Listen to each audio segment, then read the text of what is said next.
Good morning, Green Light the Day people. Today is Saturday. I'm with my coffee. It's early in the morning here in Nigeria. Well, I guess it's not too early. It's like 8 o'clock. You can hear I'm getting over my cold. Everybody here in Nigeria has gotten a really bad cold at our school. And anyway, today I want to talk about commitment and regularity. Kind of sounds like, a commercial for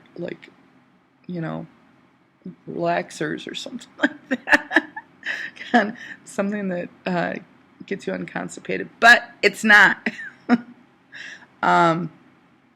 Actually, I'm talking about commitment and regularity to things that you don't really think that, one, you're capable of doing, or two, you really want to do. Two things in my life that I decided to commit to regularly. The first thing is that Steve and I, and occasionally my son, attend a non-denominational church here in Nigeria because there isn't anything else going on. Well, there is, but not what we're used to. Just put it that way. So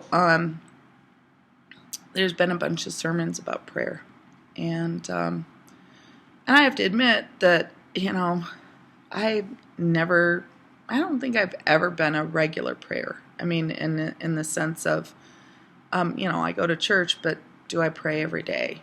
And then my Bible study also is reading a book about praying regularly.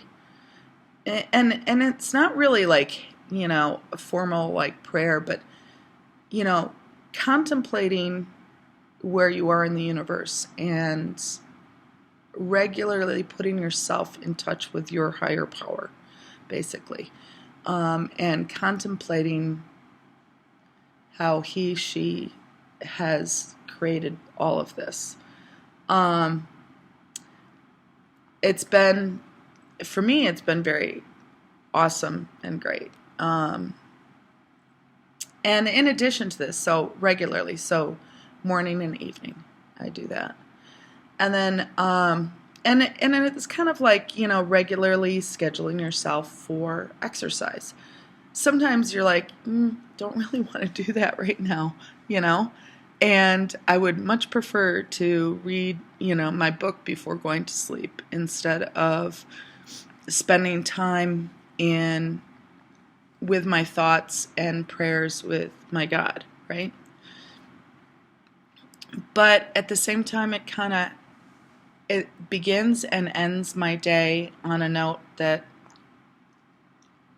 is more focused not on me, but on the outward. You know what I mean? So there's that. There's the commitment to doing that. I'm wearing my t-shirt for a reason today. I also, I became, as teachers, we have to do extracurricular activities with our kids, our students. And so we had to sign up, and I became the advisor for the student council, which I enjoy doing and not a big deal for me. I like government. I like that kind of stuff. I teach history. It kind of fits. But then the email went around. Hey, we need a middle school girls soccer coach. And I was like, well, I've never taught or coached soccer. I've never even played soccer. So I was like waiting, and then another week went by. We still need a middle school girls soccer coach. Well, you can see where this is going, right?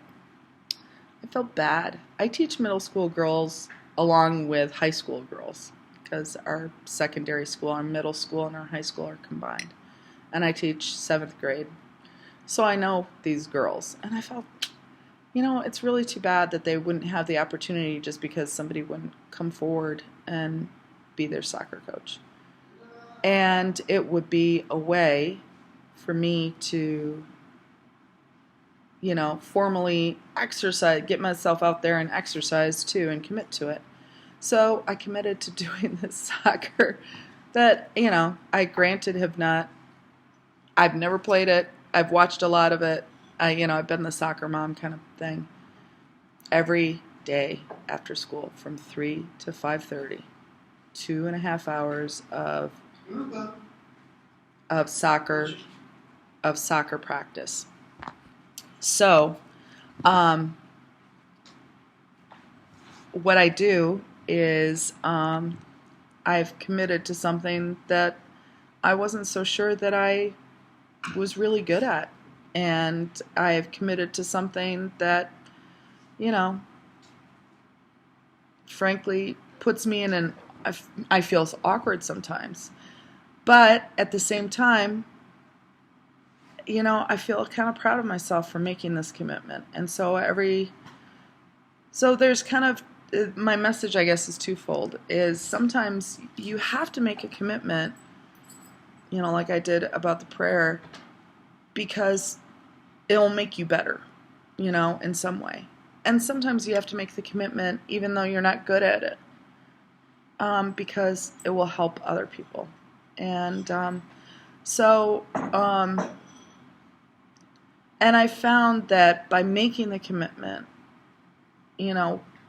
for myself through the prayer and for the soccer coach, by making the commitment for myself, I become that much more, in tune with the kids, in tune with myself, in tune with kind of everything. And the kids stop me in the hall now and say, "Mrs. Hendricks, I went home and I practiced and I did everything we did in soccer practice, and you're going to be so proud of me at next practice. It's going to be so much fun."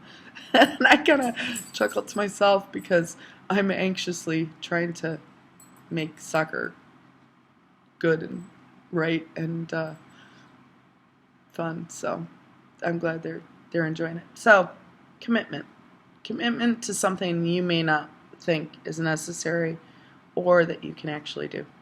That's my message. So have a great day, everybody. Bye.